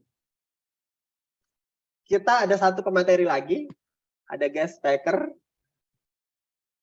Pemateri ini merupakan praktisi properti sejak 2007 dan expert closing miliaran. Beliau sudah biasa jual gedung, jual kos-kosan yang harganya miliaran, dan kalau nggak salah pernah jual gedung senilai 35 miliar. Gitu ya. Nah, oleh guest speaker ini nanti teman-teman akan diajarin lebih banyak, teman-teman akan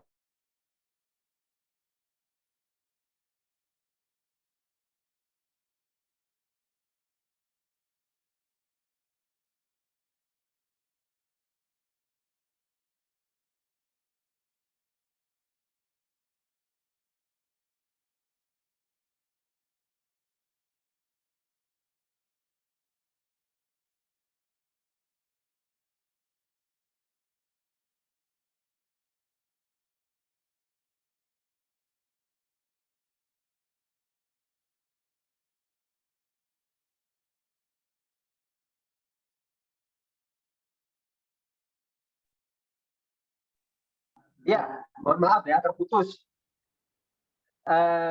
Sinyal di laptop terputus. Saya sambung di sini aja ya, nggak apa-apa ya.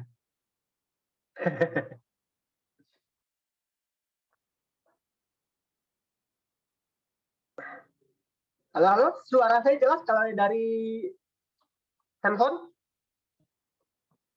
Jelas, Pak. Oke, saya izin share dulu.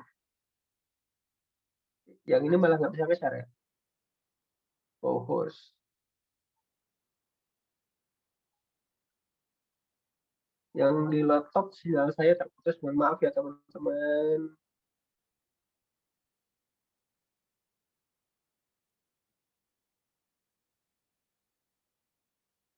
Layar. Mulai sekarang. Saya belum bisa share.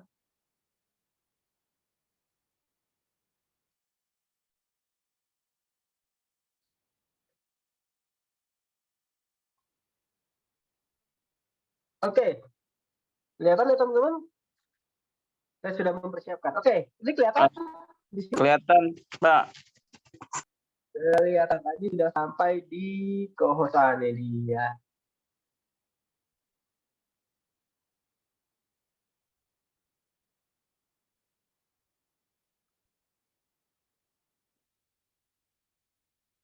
Ini teman-teman bisa buka nanti di tribelio.page. Ya, videonya ternyata error ya. Tribelio.page garis miring properti marketing expert. Itu sudah disediakan. Nanti teman-teman akan diarahkan untuk menghubungi Mbak Rima gitu ya. Nah, teman-teman tuh cukup daftar 1 kali, teman-teman tuh bisa mengikuti trainingnya selama 3 hari dan mendapatkan pendampingan dalam memasarkan properti. Jadi teman-teman begitu selesai pelatihan, teman-teman tidak akan ditinggalkan begitu saja.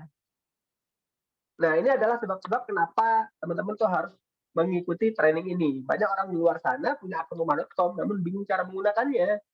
Tapi kalau di training ini, teman-teman tuh akan dilatih step by step, mulai dari riset, cara posting, dan cara posting itu bukan sekedar upload seperti upload sosial media ya. Bahkan sosial media juga itu ada cara uploadnya tersendiri. Dan teman-teman juga akan dapat teknik untuk mengclosingkan customer, bahkan menjadikan keluarga dalam kehidupan. Jadi customer is family. Customer is not a customer, customer is family. Customer is a friend, gitu ya. Teman-teman jangan lewatkan kesempatan ini. Ini akan diselenggarakan tanggal 14, 15, 16. Itu hari Selasa, Rabu, dan Kamis. Teman-teman bisa menghubungi Mbak Rima ya. Nomor Mbak Rima 0811 1341 124. Nah, pelatihan ini 100% garansi apabila teman-teman tidak mendapatkan manfaat dari pelatihan ini. Oke, izin saya kirimkan sebentar.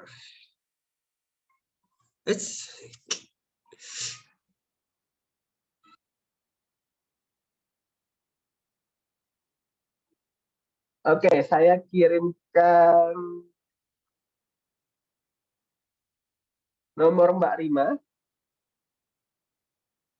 ke chat ya.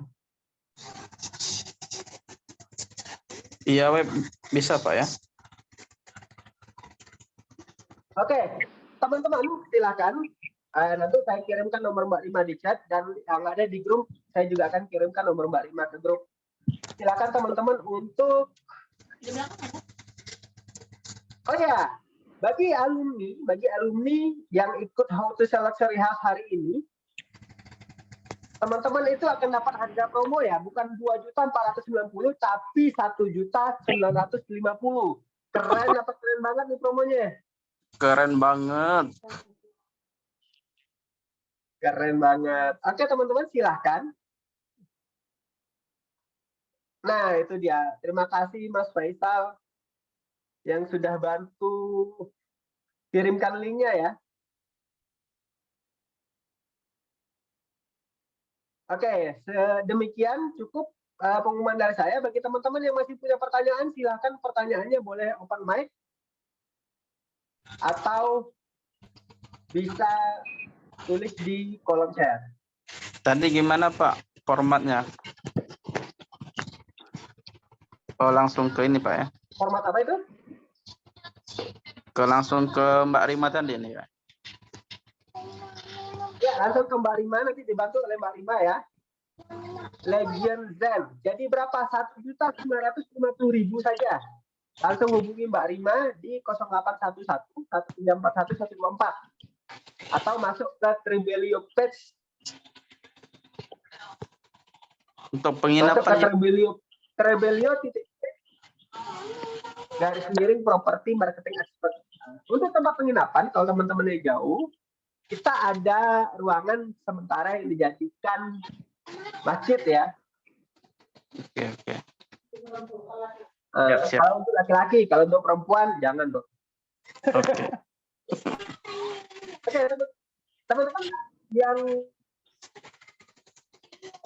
ada pertanyaan tentang event kita tanggal 15-16 sebelum kita lanjutkan? Apa aja Pak?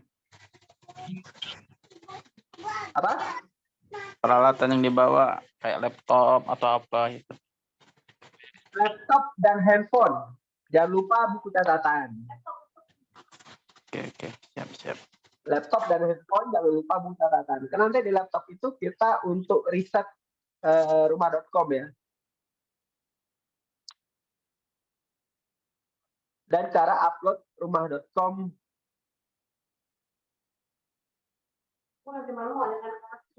Ya.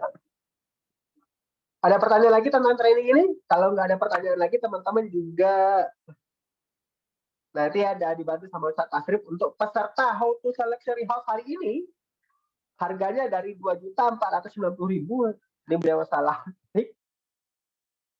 Nanti harganya menjadi 1.950.000. Jadi teman-teman tuh hemat 500.000 lebih gitu. Dan sudah termasuk akun tanggal training, sudah termasuk akun rumah.com. Tanggal trainingnya dari Pak Eko Jaktim. Tanggal trainingnya tanggal 14, 15, 16. Hari Selasa, Rabu, Kamis, minggu depan. Pak Eko langsung ke Mbak Rima ya, 0811 1341 124.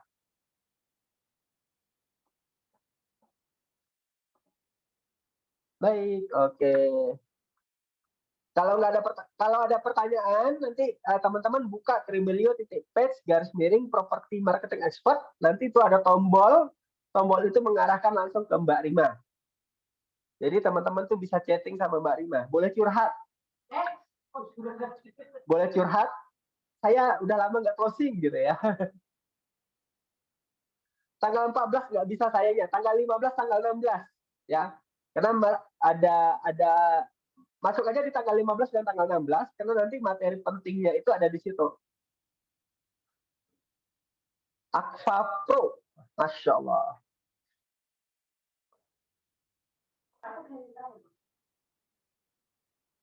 Ya, tanggal 14 sampai tanggal 16 Februari. Ya, hari Selasa, Rabu, dan Kamis. Angkatan pertama kemarin itu hanya 2 hari ya, dan tidak ada bonus akun rumah.com. Jadi yang angkatan kedua ini sangat beruntung sekali. Sangat beruntung sekali karena sudah termasuk akun rumah.com. Ayo teman-teman langsung meluncur ke Mbak Rima 0811 1341 124. 0811 1341 124.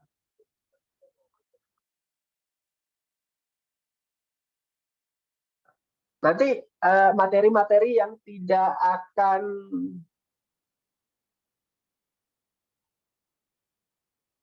materi-materi yang tadi belum selesai dijelaskan oleh Ustadz Ihsan itu akan dijelaskan kembali di sesi berikutnya. Ada pertanyaan teman-teman? Mbak Arimbi nih, Mbak Arimbi yang dari Sukabumi. Mbak Arimbi gimana Mbak Arimbi?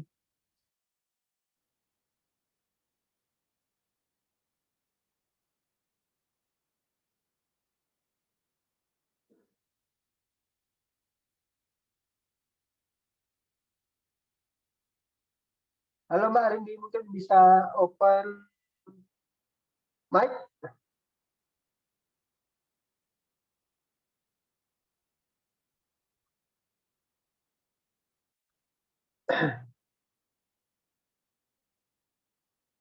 Ya, ini apa-apa saja yang dibahas ya.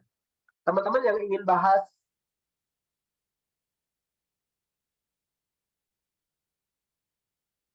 teman-teman yang ingin pertanyaan tentang materi Ustadz Ihsan tadi boleh ditanya.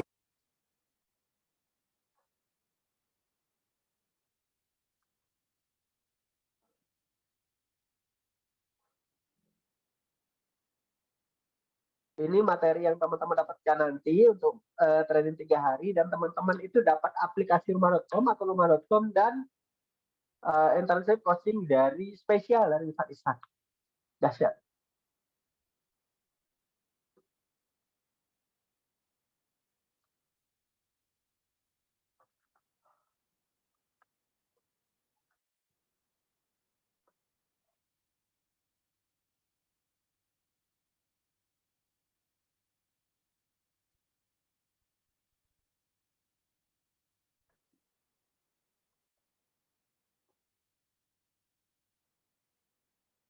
Ada pertanyaan teman-teman? Baik tentang training 3 hari ataupun materi dari Ustadz Ihsan.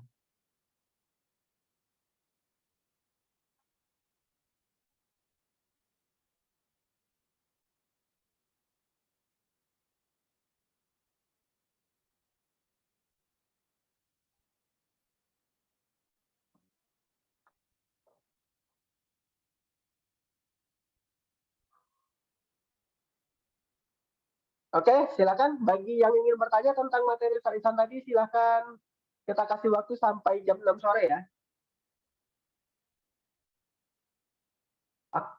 Akfa Pro, mulai jam berapa tiap harinya? Kita usahakan mulai dari jam 8 pagi.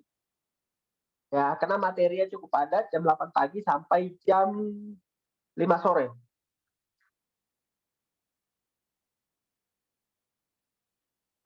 Langsung ke Mbak Rima ya.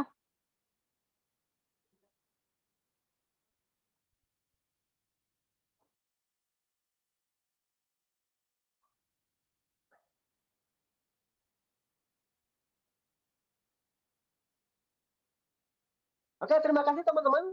Karena nggak ada pertanyaan lagi,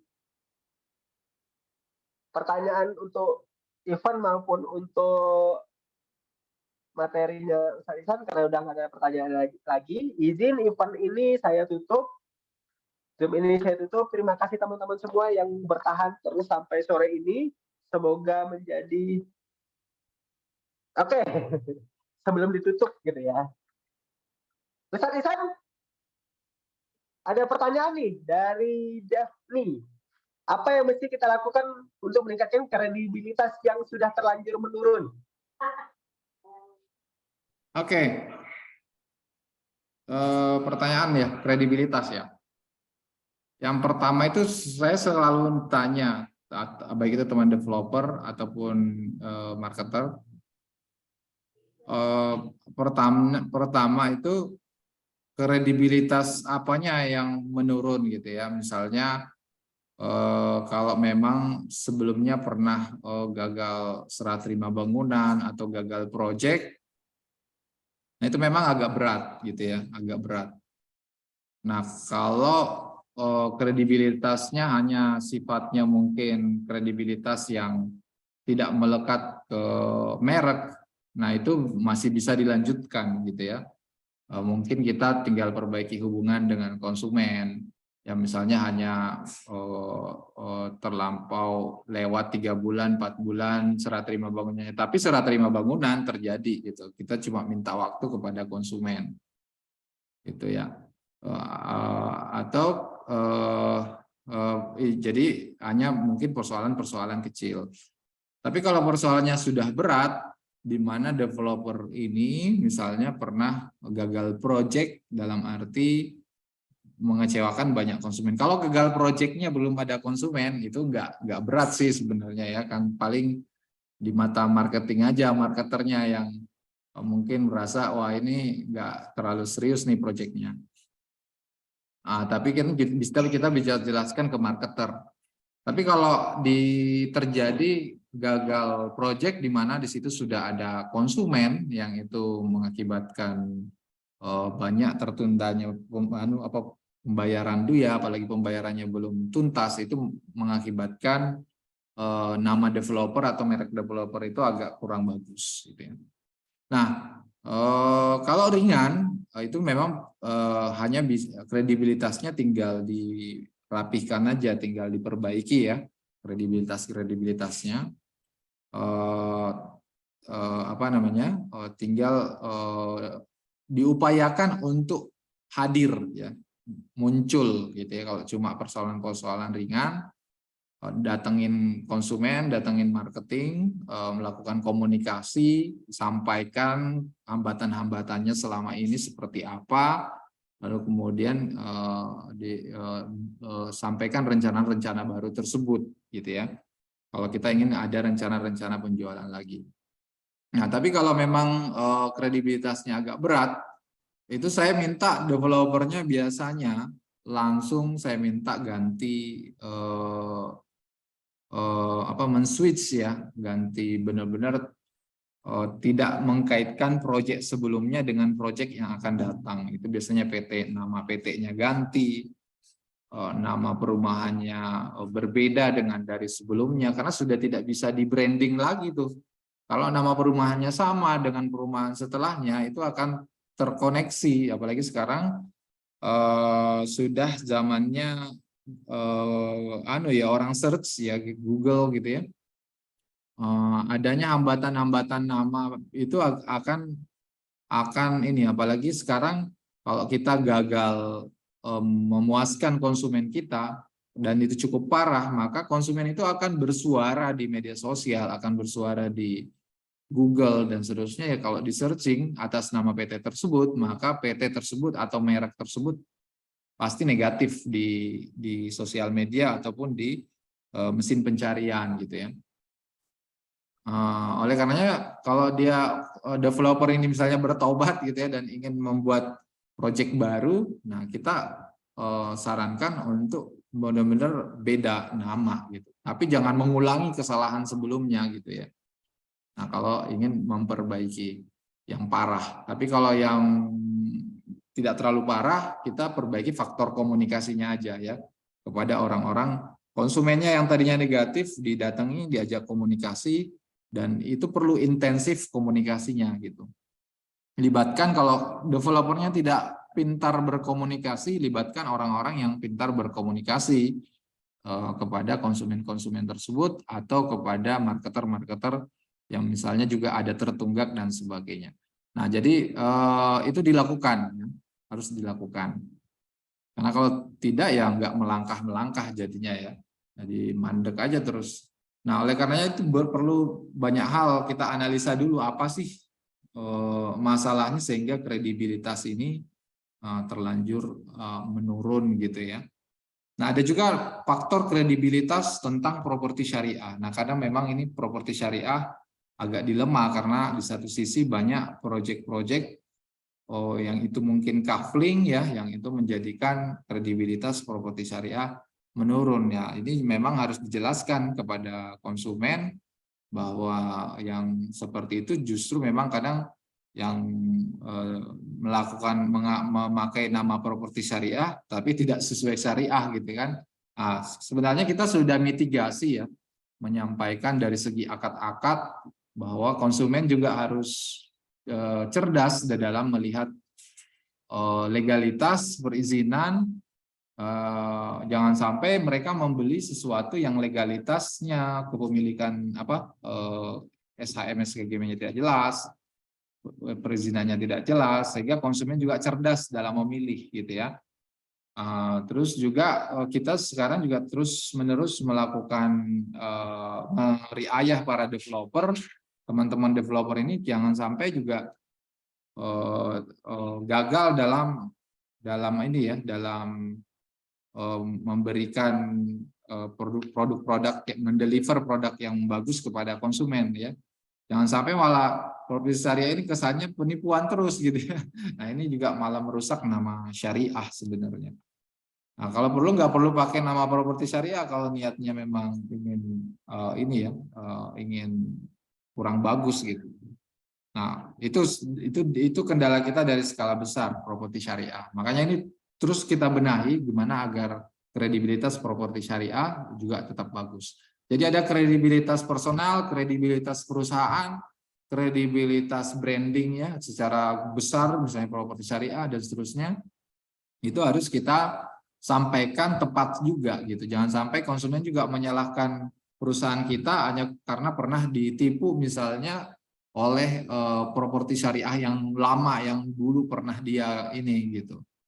Nah, jadi disampaikan dengan baik. Nah, insya Allah kalau komunikasi kita bagus, maka konsumen akan percaya dengan kita. Nah, pada intinya sebenarnya yang nomor satu adalah faktor komunikasi ya. Faktor komunikasi kepada konsumen bahwa kalau ada persoalan kredibilitas yang tidak terlalu parah bisa kita benerin. Kalau kredibilitasnya sudah parah dan benar-benar tidak ada jalan keluar ya itu mesti ganti merek ya. Tapi kalau properti syariah secara keseluruhan, nah ini adalah PR kita bersama ya. Bagaimana agar properti syariah ini kembali dipercaya oleh konsumen kita ya. Dan kita harus memitigasi juga developer-developer yang nakal. Nah itu jangan dijualkan propertinya karena yang kena para marketer, developer yang tidak jelas secara legalitas dan perizinan. Kalau marketer ikut jualan di sana malah akan semakin membuat nama syariah semakin jelek nantinya gitu. Nah intinya juga marketer harus clear gitu ya. Dalam menjualkan properti dia harus jelas legalitasnya, jelas perizinannya, jelas PT-nya dan kredibilitasnya. Nah, marketer juga akan kesulitan menjual sebenarnya kalau dia menjualkan produk ke para developer yang memiliki track record yang kurang bagus. Gitu. Baik, saya kira itu mungkin ya, Mas Habib ya. Oke, Masya Allah. Marketer ya. Marketer, kredibilitas marketer gimana coachnya. Nah ya marketer mungkin apanya nih personal brandingnya atau mungkin ya personal branding ya. Nah ini untuk Ustadz ini nih biasanya Ustadz Tasrif ini ya. Dia harus meningkatkan personal. Nah prinsipnya begini ya kalau saya marketer itu jangan cuma terpaku pada 1-2 konsumen ya. Kalau 1-2 konsumen memang sudah nggak percaya dengan kita gitu ya, terus memang karena kita gagal delivery dan sebagainya. Nah, dan kita sudah menjelaskan, berusaha mengkomunikasikan dan tetap tidak percaya, ya kita beralih pada konsumen yang lain gitu. Jadi sambil kita membenahi kredibilitas kita. Di luar sana banyak banget ya konsumen. 99% di luar sana adalah konsumen konvensional, teman-teman. Hanya 1% yang saat ini produk-produk yang disediakan oleh properti syariah. Berarti kita punya pasar konsumen 99% ini yang itu justru belum tergarap oleh marketer. Dari data yang ada 5% itu pasar bank syariah, 94% adalah pasar bank konven, sedangkan 1% adalah pasar properti yang murni syariah. Berarti apa? Kita punya 99% market share yang harus kita dakwahi, yang harus kita sadarkan. Jadi kita jangan terpaku terus dengan konsumen-konsumen yang memang ya mungkin masalahnya dari dia bukan masalah dari kita gitu. Nah saya rasa itu mungkin ya kalau saya. Silakan kalau Ustadz Tasrif punya gambaran. Oke, sahabat-sahabat semua, mungkin penting juga ya tadi ya, bagaimana kita meningkatkan kredibilitas di dalam diri kita. Maka banyak sekali yang mungkin perlu kita perbaiki di dalam diri kita, dan mungkin juga kadang-kadang kitanya sendiri nggak sadar dengan kelebihan kita itu apa. Maka penting sekali kita membangun personal branding.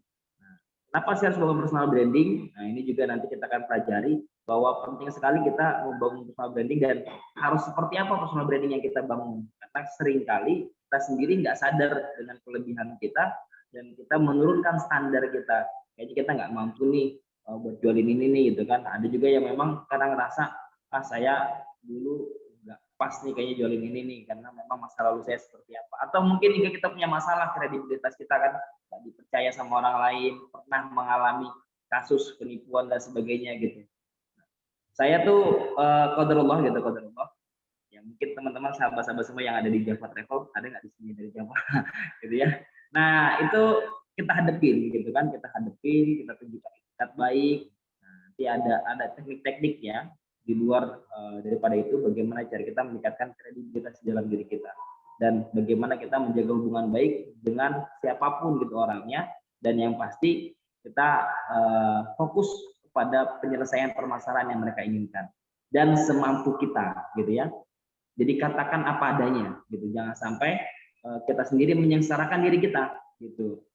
Nah, saya duit nyangkut 80 juta di luar, 200 juta di luar pengalaman gitu kan, sama TNI, Letkol dan sebagainya. Kenapa kok bisa begini? Nah, terus kredibilitas saya juga pernah ditembak gitu. Kenapa? Karena 2000 member itu tahunya saya itu orang dalam di perusahaan gitu kan, yang akhirnya perusahaannya jatuh menghasilkan utang 4 miliar gitu. Dan saya sampai dibodoh-bodohin kan gitu, mau aja jadi bemper gitu kan, mau aja jadi bemper gitu. Nah, yang penting adalah kita menjaga hubungan baik dengan siapapun yang kita tangani, dan kita juga fokus dengan mencari customer yang lain, dan juga menangani masalah-masalah yang tadi kita hadapi. Sehingga masalah-masalah yang tadi kita hadapi, kita ada itikat baik untuk terus menjaga hubungan baik dan menyelesaikan permasalahan mereka, dan sambil kita membantu penghasilan kita gitu ya, dengan cara mencari kolam baru, terus bikin kolam-kolam gitu. Jadi yang satu sisi tidak abaikan, yang satu sisi kita bikin kolam baru untuk membangun kredibilitas kita yang baru, seperti itu. Dan juga yang paling penting adalah meningkatkan kualitas dan kapasitas kita tentang apa yang mau kita tingkatkan dan apa yang mau kita ambil kelebihan dalam diri kita. Mungkin itu saja, nanti bisa lebih panjang lagi, lebih dalam lagi. Kira-kira cukup gimana Mas Devri ya? Nah, Mas Devri. Oke, dahsyat. Terima kasih Ustaz Ihsan, terima kasih Ustaz Tasrif. Teman-teman, saya mohon maaf karena sudah jam 6:06 gitu ya, sebentar lagi maghrib untuk waktu Jakarta dan sekitarnya. Teman-teman yang masih punya pertanyaan, boleh tulis di grup, atau nanti yang belum masuk grup, kalau nggak salah tadi ada sekitar 30-an lagi yang belum masuk grup, boleh japri ke saya. Yang udah isi form pasti udah tahu nomor saya, karena yang udah isi form pasti udah saya WA kembali ya. Terima kasih teman-teman. Nanti pertanyaan yang teman-teman japri ke saya, ke teman-teman yang kirim ke grup, itu nanti akan saya oper ke Ustadz Tasrif maupun Ustadz Ihsan untuk saya forward lagi ke teman-teman ya. Terima kasih. Saya mohon maaf atas segala kekurangannya. Sudah pasti saya banyak kekurangan dalam menjadi host di hari yang spesial ini bagi teman-teman. Semoga gitu ya, semoga menjadi hari yang spesial. Semoga Allah mudahkan. Kita tutup Zoom webinar hari ini. Link grupnya ada. Mbak Siti boleh WA ke saya. Mbak Siti ini kayaknya nanti boleh WA ke saya ya, 0895. Saya kirim dulu.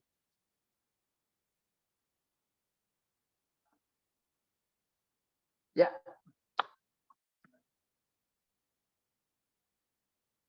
Ini kita ada 3 grup ya, ada 3 grup. Nanti teman-teman pilih salah satu grup saja, jangan semuanya, karena isinya akan sama dan nanti bikin berat kalau tiga-tiganya gitu ya. Terima kasih ya, sama-sama Mbak Siti. Mbak Siti apa Bu Siti? Sama ya. Oke, saya tutup pertemuan hari ini. Semoga Allah mudahkan, semoga Allah rahmati kita semua. Kita tutup dengan kafaratul majlis. Assalamualaikum warahmatullahi wabarakatuh. Terima kasih teman-teman semua. Waalaikumsalam warahmatullahi wabarakatuh. Ya, kita end meeting ya. Syukran, jazakallah khair semuanya.